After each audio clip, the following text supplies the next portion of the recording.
Assalamualaikum warahmatullahi wabarakatuh. Perkenalkan, kami dari kelompok 3 yang beranggotakan Febri, Kristina, dan Putri. Nah, di sini kami akan membahas mengenai materi faktor yang mempengaruhi hasil belajar. Langsung saja, sebelum kita membahas materi intinya, kita akan membahas mengenai pengertian belajar. Apa sih belajar itu? Nah, belajar merupakan sebuah perubahan dalam tingkah laku melalui latihan dan pengalaman di mana tingkah laku tersebut menyangkut berbagai aspek kepribadian seperti perubahan berpikir, keterampilan, kebiasaan, sikap, dan lain-lainnya. Nah, kemudian kita akan membahas mengenai hasil belajar. Apa sih hasil belajar itu? Nah, menurut seorang tokoh Purwanto, beliau mengatakan bahwa hasil belajar adalah perubahan perilaku yang terjadi setelah mengikuti pembelajaran sesuai dengan tujuan pembelajaran dalam domain kognitif. Kognitif itu kayak kita menerima, kemampuan menerima, menghafal, menerapkan, kayak gitu ya teman-teman. Kemudian domain afektif. Nah, kalau afektif ini kayak level penerimaan kita. Jadi kayak kemampuan kita dalam menerima pembelajaran. Kemudian psikomotorik itu kayak level persepsi, terus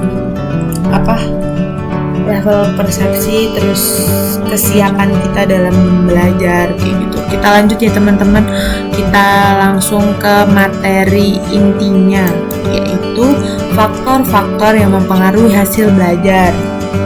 Nah, dalam faktor yang mempengaruhi hasil belajar ini terdapat dua faktor internal dan faktor eksternal. Faktor internal itu berasal dari dalam diri kita sendiri, kalau faktor eksternal itu berasal dari luar diri kita ya teman-teman. Baik, kita akan masuk ke materi faktor internal. Nah, faktor internal ini terdiri dari apa saja sih?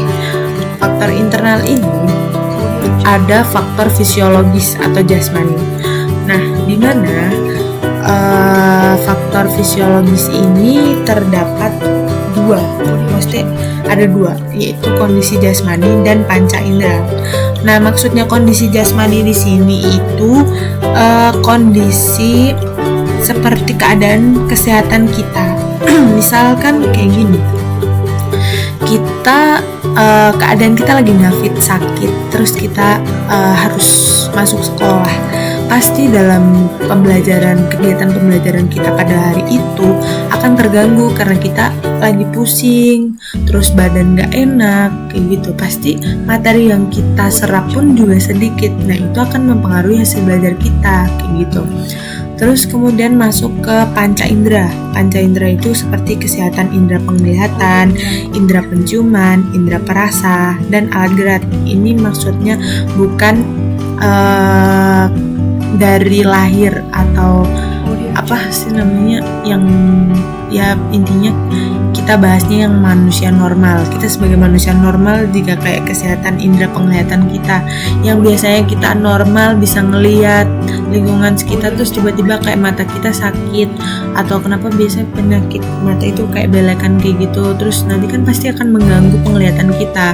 Ibarat kita lagi nyatet, terus habis itu terus ada video pembelajaran, kita nggak bisa melihat secara sempurna, pasti akan mengganggu ilmu yang akan diberikan kepada guru, kepada kita kayak gitu. Terus kalau indera penciuman itu kayak kita biasanya kayak flu kan menghambat penciuman kita, kayak buntet kayak gitu kan, pasti itu akan mengganggu banget kan dalam pembelajaran. Terus indera perasa, misalnya kita kayak lagi praktek kayak belajar tata boga masak. Nah, itu di situ kita bikin laporan, terus tiba-tiba kita kan indera perasanya lagi terganggu, terus laporan kita padahal rasanya enak jadi nggak enak kayak gitu.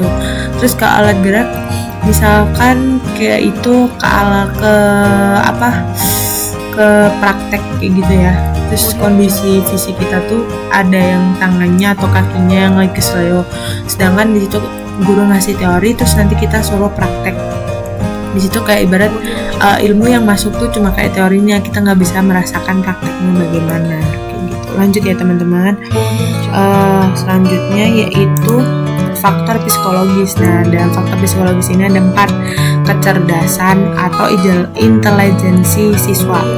Nah, kecerdasan setiap siswa itu berbeda-beda, tapi di sini mempengaruhi. Karena apa? Karena seseorang yang mempunyai tingkat intelijensi yang tinggi akan lebih berhasil daripada yang mempunyai tingkat intelijensi yang rendah. Ini bukan masalah intelijensi dalam berbagai bidang ya, nggak cuma kita bidang akademik, non akademik pun juga kayak gitu ya. Terus kedua adalah minat dan motivasi. Nah, minat dan motivasi ini kita kalau nggak minat belajar, kayak kita nggak minat matematika, pasti kan kayak ilmu yang kita pelajari itu kayak nggak mau nyerap, karena kita nggak minat dulu, udah nggak mood kayak gitu. Terus motivasi kita rendah, kayak lagi down banget, terus kayak lagi ada sesuatu yang dipikirin, lagi ada kondisi yang mengganggu pikiran kita, pasti itu mengganggu banget kita dalam belajar. Nah, kalau mengganggu proses belajar pasti juga akan berpengaruh pada hasil belajar. Karena apa? Materi yang disampaikan itu cuma kita nyerapnya cuma sedikit. Kemudian lanjut dalam bakat. Bakat itu merupakan kemampuan tertentu yang dimiliki seseorang sebagai kecakapan pembawaan. Nah, misalnya kita bakatnya speaking, teman kita nulis. Nah, pas itu ada ujian praktek pidato, karena kita karena kita nggak bakat dalam dunia teman kita dia nggak bakat dalam dunia speaking, pasti hasilnya pun juga nggak bakal sebagus yang anak yang mempunyai bakat dalam bidang speaking kayak gitu ya. Terus kalau konsep diri ini mengarah pada kayak kepercayaan diri kita percaya nggak sih? Kayak kita tuh sebenarnya belajar harus percaya diri. Kalau kita nggak yakin sama diri kita sendiri, pasti itu mempengaruhi banget ya. Kemudian masuk ada pembahasan faktor eksternal. Nah, dalam faktor eksternal ini terdapat beberapa faktor. Yang pertama adalah faktor keluarga. Faktor keluarga itu sangat berpengaruh dalam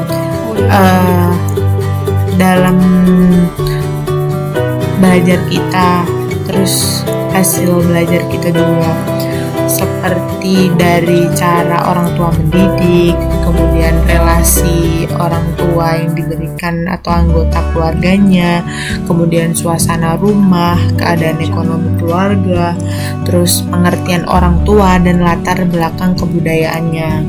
Kayak gitu ya teman-teman. Lanjut kita ke faktor lingkungan sekolah.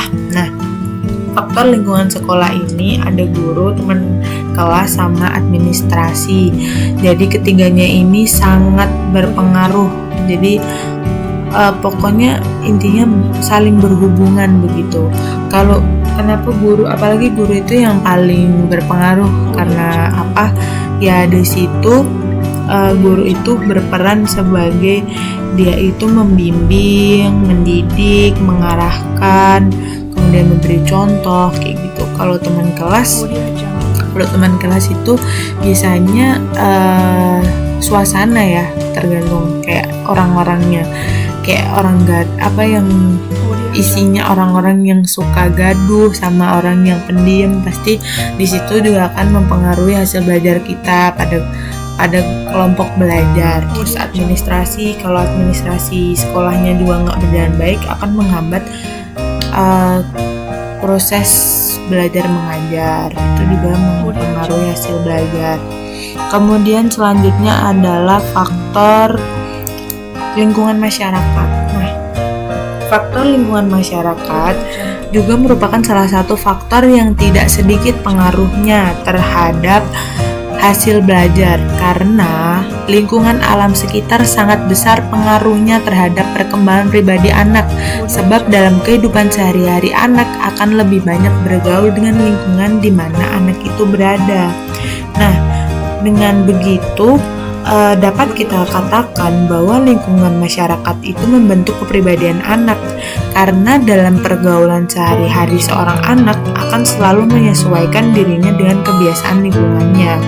Dan begitu seperti halnya kayak kita berada dalam lingkungan yang emang sistem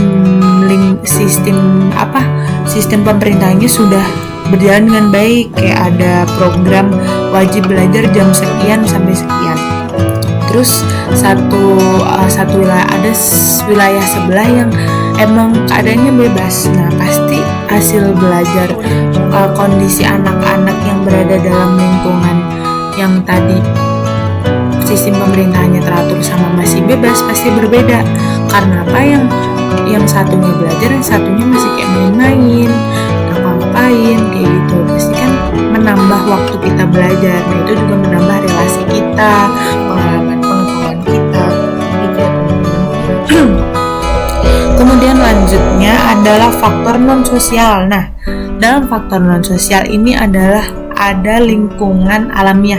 Kalau lingkungan alamiah itu seperti kondisi udara yang segar, kemudian udaranya nggak panas dan tidak dingin, kemudian sinar yang tidak terlalu silau atau kuat nih panas kayak gitu ya maksudnya, atau tidak terlalu lemah atau gelap. Jadi suasananya tuh ya mendukung gitu, nggak terang nggak gelap, ya sedengan buat kita belajar kayak gitu. Terus suasananya sejuk dan tenang. Nah, sebenarnya ini juga nggak terpacu pada ini juga, itu berpengaruh sama keadaan lingkungan kita, maksudnya kondisi alam yang kita tempatin. Ibarat di gunung sama yang di Salatiga sama di Sragen. Nah, kalau di Salatiga kan emang dingin, pasti orang-orangnya udah terbiasa dengan dingin. Terus apalagi kalau Sragen kan panas. Terus kalau seandainya orang Sragen ke Salatiga pasti baru pertama kali ngerasain wah dingin, pasti menghambat kita dalam belajar dong. Kayak kita ngerasa kedinginan, kayak malah yang seharusnya kita fokus belajar malah kita nggak fokus, kayak malah lebih mensibukkan diri untuk menghangatkan badan kayak gitu ya. Terus masih dalam faktor non sosial. Nah, tadi kan faktor non sosial itu ada lingkungan alamiah. Nah, salah satu lainnya itu ada faktor instrumental. Nah, dalam faktor instrumental ini ada dua perangkat, yaitu perangkat belajar software sama hardware. Kalau perangkat belajar hardware itu seperti gedung sekolah, alat-alat belajar, fasilitas belajar kayak gitu. Kalau seandainya misalnya salah satu kayak fasilitasnya itu kayak mengganggu kurang kayak gitu, pasti ibarat ada satu sekolah yang dia ada beberapa alat-alatnya itu komplit sama enggak, pasti yang komplit itu akan dia mempunyai pengalaman dan relasi yang lebih daripada sekolahan yang tidak mempunyai alat-alat tersebut. Karena apa? Karena yang sekolahan yang tidak mempunyai alat-alat tersebut, mereka tidak bisa melakukan eksperimen tersebut kayak gitu. Terus kemudian perangkat belajar software ini berkaitan dengan kurikulum sekolah, peraturan sekolah, buku panduan, silabik. Mungkin sekian dari pemaparan materi yang dapat kami sampaikan. Kurang lebihnya kami mohon maaf apabila ada kata-kata saya yang kurang berkenan. Saya mohon maaf. Sekian dari saya. Tetap jaga kesehatan buat teman-teman semua. Nanti apabila ada yang ingin dipertanyakan, silahkan lanjut ke grup WA ya teman-teman. Sekian dari saya. Wassalamualaikum warahmatullahi wabarakatuh.